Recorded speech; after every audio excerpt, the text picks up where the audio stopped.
Il est 20 h à Kinshasa, 1 heure de plus à Bukavu, dans l'est de la République démocratique du Congo. C'est l'heure de vous informer. Voici les titres. 25 février. L'heure du compte est arrivée et chacun portera son fardeau, comme le dit Galatie 5. Le procureur général près la CPI est à Kinshasa. Il rencontre les gens et documente les faits.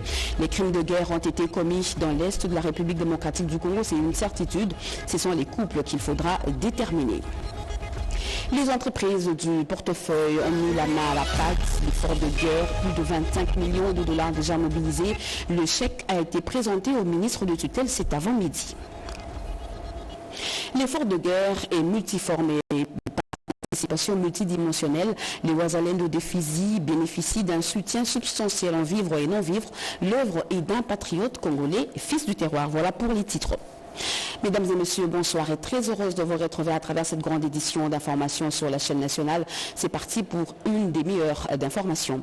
Je vous emmène à la cité de l'Union africaine où le président de la République, Félix Antoine Tshisekedi Tshilombo, a reçu en audience le nonce apostolique de la RDC, Monseigneur Midja Lescovar. La situation sécuritaire et humanitaire dans l'est de la RDC ainsi que les processus de Luanda et de Nairobi ont occupé une bonne place dans ces entrevues. Pierre Kibambe Somoïsa. Nous avons eu un entretien très cordial. J'ai apprécié l'esprit d'ouverture du président de la République. C'est en ces termes que s'est exprimé Monseigneur Midja Lescovar, nonce apostolique en République démocratique du Congo, qui a été reçu ce mardi à la Cité de l'Union africaine par le président de la République, Félix Antoine Tshisekedi Tshilombo. Le représentant du Saint-Siège a salué les succès diplomatiques actuels de la RDC au niveau international. Il a dit avoir échangé avec le chef de l'État sur des questions liées à la situation sécuritaire et humanitaire dans l'est de la RDC qui pourrait, selon les nonces apostoliques, trouver des solutions durables au niveau régional avec les processus de Luanda et de Nairobi. Nous avons parlé de plusieurs questions, soit aussi qui touchent tous les pays, aussi des succès de la diplomatie de RD Congo au plan international. Nous avons échangé aussi sur la question de l'Est du pays, de l'énorme souffrance de la population dans l'Est et aussi des possibilités pour promouvoir la paix. Parce que les hostilités peuvent s'arrêter et les gens peuvent reprendre la vie, comme on peut dire, quand même plus ou moins normale, sans cette peur des tueries et des violences qui continuent encore dans l'est du pays. Cette situation, bien sûr, est complexe. Il y a plusieurs acteurs à l'extérieur, à l'intérieur des pays. Et ce que c'est vraiment important, c'est ça que aussi Pape François a toujours exhorté, d'arrêter la violence et de se parler.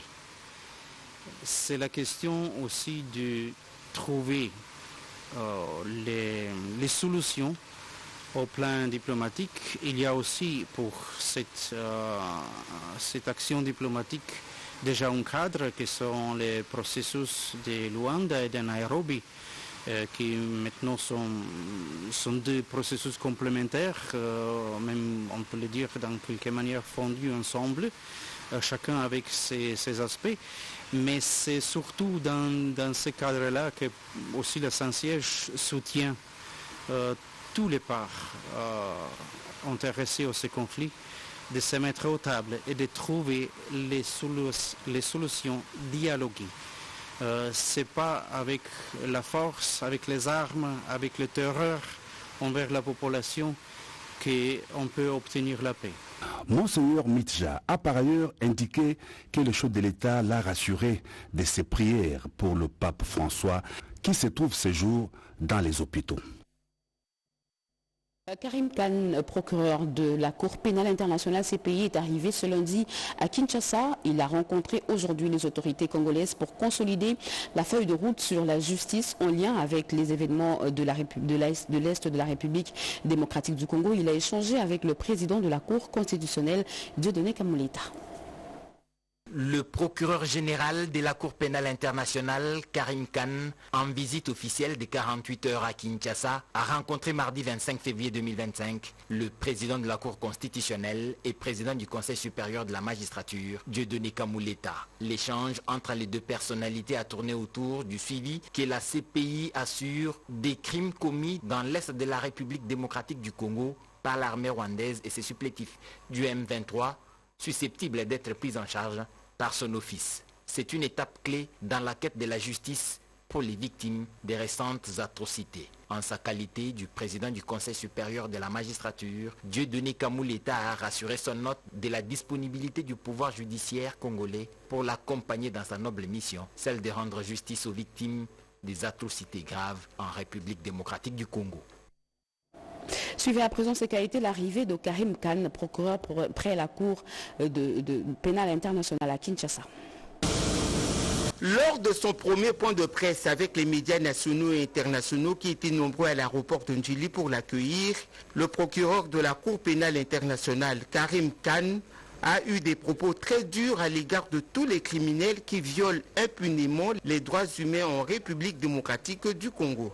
Any armed group, tout groupe armé, any armed forces, toutes forces armées, any allies of armed groups or armed forces, tous les alliés de forces, de groupes armés et de forces armées, don't have a blank check. Ils n'ont pas un chèque à blanc. They must comply with international humanitarian law. Ils doivent se conformer aux normes et aux lois internationales. And I am very clear right now. Et je suis très clair là-dessus. The law must be seen to be effective. La loi doit être effective. All individuals must comply with the Rome Statute. Tous les individus doivent se conformer au statut de Rome. Nobody can attack civilians. Personne ne peut attaquer les civils, Hurt people, blesser les gens, kill people. tuer les gens. The people of the DRC Les populations de la République démocratique du Congo are as precious as the people anywhere on God's good earth. sont aussi précieuses que les gens de n'importe où à travers le monde. You are as precious as the people of Ukraine, Vous êtes aussi précieux que les gens de l'Ukraine, the people of Israel or of Palestine. les gens d'Israël et de la Palestine. Karim Khan a affirmé que la Cour pénale internationale va procéder à des enquêtes et des poursuites des crimes relevant de sa compétence, à savoir le génocide, les crimes contre l'humanité et les crimes de guerre, ainsi que le crime d'agression. Personne ne pourra se soustraire de la justice pénale internationale, a-t-il renchéri. Rendons-nous à Genève en Suisse en marge de la 58e session du Conseil de droits de l'homme. La première ministre a eu des entretiens de haut niveau avec le vice-premier ministre, ministre belge des Affaires étrangères, des Affaires européennes et de la coopération au développement. Judith Souminois et Maxime Prévost ont porté leur regard sur la situation sécuritaire dans l'Est de la RDC. La Belgique rassure la RDC sur les sanctions plus fermes de la communauté internationale dans le tout prochain jour. Chimendondo Pompomba et Djoukoukou. Cette rencontre de la chef du gouvernement congolais, Judith Souminois Toulouka, avec le vice-premier ministre belge Maxime Prévost, intervient au lendemain de la décision du Conseil des affaires étrangères de l'Union européenne de suspendre les consultations avec le Rwanda sur les questions de défense. Le Conseil a également décidé de réexaminer le protocole d'accord conclu le 19 février 2024 avec le Rwanda. Nous avions, la Belgique et la France, ensemble porté une démarche pour qu'il y ait un paquet de sanctions plus conséquent qui soit soumis à l'approbation des 27 États de l'Union européenne. C'était ce lundi et avec mes collègues des affaires étrangères, il y a eu une grande convergence de vues et une volonté claire de donner un signal politique signalant que des sanctions allaient être portées sur le Rwanda, des volontés qui concernent à la fois la suspension potentielle du traité concernant les minerais, également des sanctions individuelle à l'égard de certaines personnes, notamment des forces armées, la volonté aussi de pouvoir suspendre le dialogue de sécurité et politique avec le Rwanda. Le signal en tout cas a été acquis, tout le monde a pu converger là-dessus. La mise en œuvre est décalée de quelques jours puisqu'il a été souhaité d'attendre aussi, de voir comment sur le terrain la situation, notamment quant au cessez-le-feu, allait évoluer, puisqu'une réunion est prévue à Harare fin de cette semaine. Et donc il y a eu la volonté d'attendre ce que cette réunion allait pouvoir donner pour s'assurer alors de la bonne adéquation en termes de calendrier entre les sanctions à prendre et la situation sur place. Mais en tout cas, ce dont je peux me réjouir, c'est que la communauté internationale qui a, à mes yeux, tardé à réagir, mais la Belgique n'a pas ménagé sa peine pour porter le débat dans toutes les instances où elle pouvait le faire. J'ai été d'une limpidité claire sur cette question.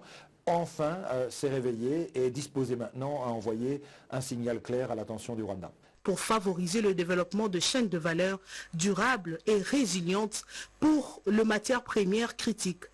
La Belgique croit aux sanctions plus fermes dans le prochain jour contre le Rwanda. La première ministre de la République démocratique du Congo, Judith Suminwa Tuluka, a ensuite rencontré les ONG internationales de défense des droits de l'homme avec qui elle a échangé sur la situation sur le terrain. Elle a réitéré le fait que, pour elle, l'heure n'est plus aux simples condamnations, mais plutôt aux sanctions. Depuis Genève, le ministre de la Communication et des Médias, Patrick Mouyaya, recadre Joseph Kabila après sa sortie médiatique. Invité du journal Afrique de TV5 Monde, le porte-parole du gouvernement dit, je cite, au regard du drame dans l'est du pays, ses premiers mots devraient être les mots de compassion, de solidarité pour la population qu'il a dirigée pendant des longues années. Il parle de la sortie ratée de Joseph Kabila. On l'écoute. Nous sommes dans un pays, République démocratique du Congo, tout le monde a le droit de s'exprimer, mais au regard de la situation actuelle du drame que connaissent nos populations dans l'Est spécifiquement, c'est pas dans des postures politiciennes qu'un ancien chef d'État devrait sortir. Un ancien chef d'État, ses premiers mots devraient d'abord être de mots de compassion, de solidarité pour nos compatriotes qu'il a eu à diriger pendant des très très longues années. Ça devrait aussi être la condamnation dans les mots le plus fermes de l'agression. Sa sortie, lui qui est coutumier du silence, ressemble à ce que tous les Congolais ont pensé, qui vient légitimer une guerre d'agression qui est pourtant démontrée par les rapports des Nations Unies et par tous les rapports des pays occidentaux, sans compter les rapports de nos propres services. C'est une malheureuse occasion, en tout cas, parce que si nous retournons à l'origine de ces conflits, nous regardons ce que lui-même en disait à l'époque, parce que ce n'est qu'une récurrence d'une situation vécue, on ne le reconnaîtrait pas. Mais quoi qu'il en soit, pour nous, ce n'est pas le moment de verser dans la polémique politicienne, parce qu'ici, nous voulons régler des problèmes qu'il aurait pu régler durant ces 18 années de pouvoir, et donc nous nous focalisons sur les différents fronts militaires, diplomatiques, économiques, judiciaires et médiatiques pour nous assurer que nous donnons la réponse qu'il faut à ces conflits. Nous sommes d'accord que la solution ne sera pas que militaire. C'est pour ça que nous sommes ici à Genève, notamment avec la Première ministre, pour nous assurer que la composante judiciaire se mettra en place pour que tous les trublions recyclés par le Rwanda de manière permanente pour semer la terreur et la désolation puissent être enfin jugés et condamnés, pour que tous les complices congolais puissent l'être tout autant. Le président de la République l'a dit et redit, nous sommes disposés à dialoguer. Pour autant que cela, ça se fait dans les cadres de ce qui avait été convenu. Mais nous étions avec le Rwanda à Luanda. Nous étions avec le Rwanda à Luanda. Au 15 décembre, le président Kagame ne s'est pas présenté. Pour ce qui concerne le groupe armé, y compris le M23, la position du gouvernement est claire. Il n'y aura pas de dialogue direct parce que cela n'a jamais été prévu depuis le premier jour du processus de Nairobi qui a été renforcé aujourd'hui avec 2 nouveaux médiateurs l'ancien président nigérien et l'ancien premier ministre éthiopien. Nous avons été toujours disposés pour vous dire, madame, nous avons épuisé la discussion avec le Rwanda, il ne restait que les signatures. Avec tous les groupes armés, les équipes du gouvernement sont aussi prêts à écouter leur cahier des charges et avoir les réponses à y apporter, pour autant que cela doit se faire dans le respect du processus de Nairobi. Gaborone, capitale de Botswana, a accueilli la semaine de l'énergie dans deux pays de la SADC. C'est le ministre des Ressources hydrauliques et électricité, Teddy Luamba, qui a porté la voix, la RDC, pour vanter les potentialités énergétiques de notre pays. Alain Bikaï. Cet atelier régional de 2 jours, organisé par la Commission nationale des droits de l'homme que dirige son président Paul Sampoumoukoulou, vise à monter de stratégies communes pour conjurer les violations massives des droits de l'homme dans les zones sous occupation par l'armée rwandaise et ses supplétifs du M23. Ce que nous attendons de cette rencontre, c'est une stratégie qui fera tache d'huile. En Afrique, les acteurs de la SADC se sont déployés pour venir partager avec nous leur sympathie, compassion et comprendre davantage pour qu'elles aillent aussi rapporter à leur pays ce qui se passe réellement à l'est du pays où pratiquement le massacre de la population que l'on pourra qualifier d'ici là d'un véritable génocide du peuple congolais dont le Rwanda se rend coupable. La représentante du directeur de bureau conjoint des Nations Unies aux droits de l'homme, Corinne, est intervenue pour saluer l'initiative. Les Nations Unies restent pleinement engagées aux côtés du peuple congolais dans sa quête de paix et de justice. Notre engagement repose sur une approche basée sur les droits humains qui place la dignité et le bien-être des populations au centre de toute action. Nous encourageons les autorités nationales à poursuivre leurs efforts pour renforcer l'état de droit, lutter contre l'impunité et promouvoir un dialogue inclusif pour une paix durable.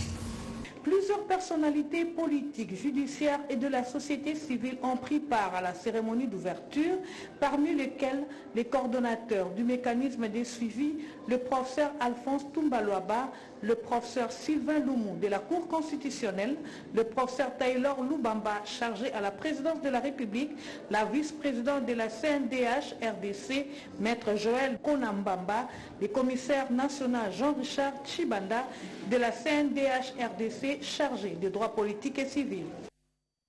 Vous venez là de suivre l'ouverture atelier stratégique régional de représentants des institutions nationales de droits de l'homme avec Mireille Ndeki. La dernière sortie médiatique de l'ancien président Joseph Kabila continue à défrayer la chronique. Augustin Kabouya, le secrétaire général de l'UDPS, pour lui, Joseph Kabila devrait plutôt remercier le président de la République, Félix Antoine Tshisekedi Tshilombo, qui n'a pas voulu fouiller dans le passé. Alain Bikaï. Kabila ndenge na minito ndenge naza koyebisa bino akimamboka abimana ye azaka lisusu awa te puisque gero eza kosalema kuna celui qui est derrière. Il était le premier à dénoncer sur la place publique au cours des lignes de ce matinée politique tenu le 30 mars 2024. Ce qui lui a valu des sévères critiques venant de certaines officines politiques. La dernière sortie médiatique de l'ancien président de la République, Joseph Kabila, n'a pas laissé le secrétaire général et président intérimaire de l'UDPS indifférent. Moi, je parlais en fonction de ce que je détenais comme information. Et j'étais allé plus loin pour dire que Kabila est sorti sans toutefois être identifié par les services d'immigration. C'était des attaques, des lynchages médiatiques, des attaques dans les réseaux sociaux. Pour lui, la gestion de Joseph Kabila était caractérisée par les violations flagrantes des droits humains, les tueries. Kabila a recruté les M23, a mené les M23 ici pour réprimer les manifestants. Tout le monde le sait. Est-ce que Kabila peut aller calmement dans la famille de Floribert Chebeya, Fidel Bazana, et dire ce qu'il avait dit là? Je dis que c'est la honte. Moi, je le comprends. Pourquoi il est retourné à la voie des armes? Il est retourné dans cette vieille méthode déjà dépassée, puisqu'il sait très bien que s'il y a les élections libres démocratiques organisées dans notre pays, vu la manière dont ils ont mal géré la chose publique, personne ne peut voter pour eux. lui avec son entourage, ils avaient affaire à un Tshisekedi Étienne sans impérium, mais maintenant ils ont affaire à un Tshisekedi Félix avec l'impérium. À cet effet, le président intermédiaire du parti présidentiel appelle les Congolais à l'unité et à la vigilance maximale derrière le chef de l'État, Félix Antoine Tshisekedi Tshilombo. Et répondant à l'appel à la mobilisation générale lancée par le chef de l'État, Félix Antoine Tshisekedi Tshilombo, le ministre de l'intégration régionale Didier Mazenga a lancé un appel à la contribution financière aux militants du Palou. William Tunakov. Cette commémoration du 6e anniversaire de la disparition le 24 février 2019 du patriarche Antoine Gizenga Fongi, figure emblématique de la lutte pour l'indépendance du Congo aux côtés de ses pairs, Patrice Emery Lumumba et tant d'autres pionniers et ancien premier ministre de la RDC, a été marquée par le recueillement devant son mausolée à Kinshasa de quelques membres de la famille Buchik, avec à leur tête la veuve Anne Mbouba Gizenga et de sa famille politique lumumbiste unifiée Palou sous la houlette du ministre de l'intégration régionale, Maître Didier Mazenga Mokanzu, autorité des référents de cette formation politique de masse. Nous sommes venus ici à Masita Gizungu, à la résidence privée du patriarche Antoine Gizenga, exprimer la reconnaissance au patriarche Antoine Gizenga, qui est le père fondateur du parti lumumbiste unifié. Ce jour, nous l'avions dédié à la méditation, sans oublier qu'aujourd'hui, notre pays, la République démocratique du Congo, est agressée par... Signalons que 48 heures auparavant, le ministre Didier Mazenga Mokanzu avait présidé en la salle de réunion de sa résidence privée à Kinshasa-Gombe les traditionnels cafés politiques du Palou, regroupant les hauts cadres et cadres du parti en présence du secrétaire général, chef du parti intérimaire, Dolé Nkashama. Au cours de cette rencontre politique, Maître Didier Mazenga Mokanzu, autorité de référence du Palou, avait lancé un appel de fonds en direction de tous les militantes et militants de cette formation politique, membres de l'Union sacrée de la nation, en vue de contribuer à l'effort de guerre, d'agression et de pillage des richesses imposées à la RDC dans sa partie Est par le Rwanda voisin. Question de répondre positivement à l'appel à la mobilisation générale lancé dernièrement par le président de la République, Félix Antoine Tshisekedi Tshilombo. Elle a été prompte la mobilisation des entreprises du portefeuille lancée au lendemain de l'adresse du chef de l'État par le ministre du portefeuille Jean-Lucien Boussa. Les entreprises du portefeuille ont présenté le produit de leur mobilisation, 25 millions de dollars américains. Le chèque va être présenté au président de la République ce 4 matin, Edith Chala et Bijou Kamba. 25 millions de dollars américains, sans oublier la contribution exceptionnelle de la GECAMIN. Telle est la somme mobilisée par les entreprises du portefeuille de l'État comme effort de guerre pour soutenir les forces armées de la République démocratique du Congo et les combattants Wazalendo. C'est le résultat de l'initiative prise par le ministre du portefeuille au lendemain de l'appel à la mobilisation lancé par le président de la République, commandant suprême des forces armées de la République démocratique du Congo le 29 janvier 2025 dernier.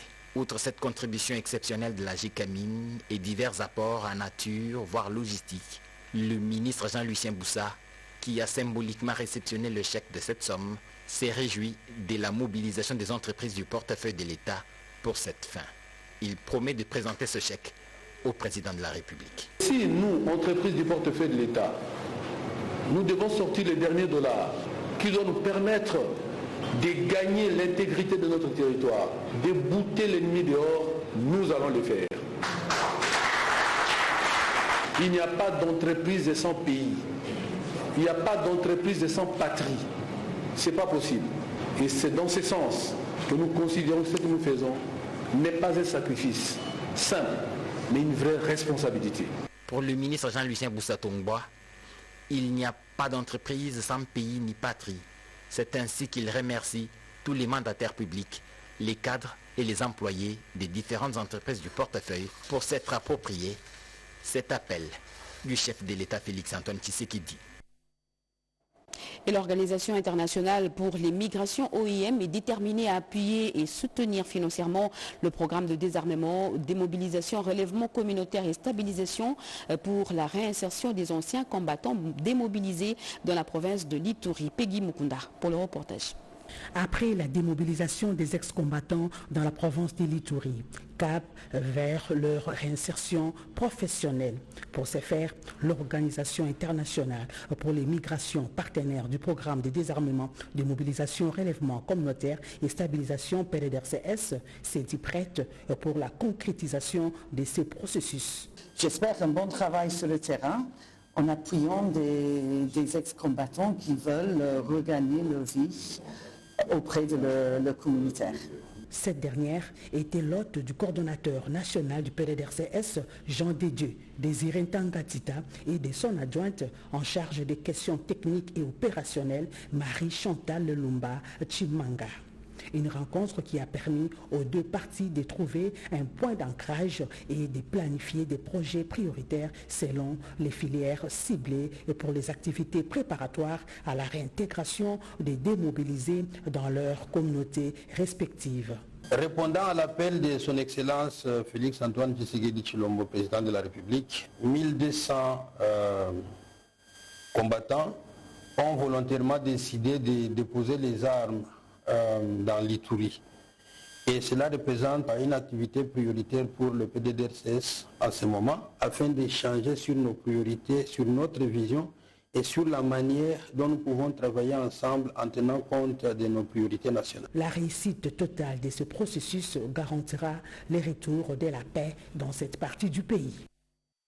Cette guerre d'agression dont est victime la RDC de la part du Rwanda ne cesse d'endeuiller l'Est du pays et d'occasionner de nombreux déplacés. Voilà pourquoi nous avons le devoir de soutenir les hommes de troupes qui se battent jusqu'au sacrifice suprême. L'honorable Théophile Bachozi, notable de Fizi, ne se fait pas prier. Il fait un don des vivres et non-vivres au bénéfice des FARDC et de Wazalendo à Fizi et Baraka. Au Sud Kivu et Jeuni Chabani.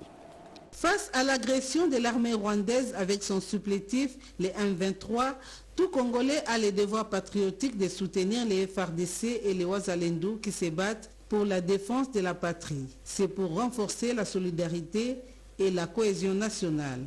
Animé par l'élan patriotique et touché par la situation de vulnérabilité des victimes de cette agression rwandaise au Sud Kivu, précisément à Fizi et à Baraka, l'honorable Théophile Bachozi, notable de Fizi, était à Baraka où il a remis des vivres et des non-vivres au maire de la ville, aux autorités militaires et aux représentants des Wazalendo. Ces dons destinés aux FARDC et aux Wazalendo est composé des sacs de farine, des riz, des bidons d'huile et des bols. Geste très apprécié à sa juste valeur par les maires de la ville, des Baraka et toutes les autorités qui ont exprimé leur gratitude. Ces dons tombent à point nommé.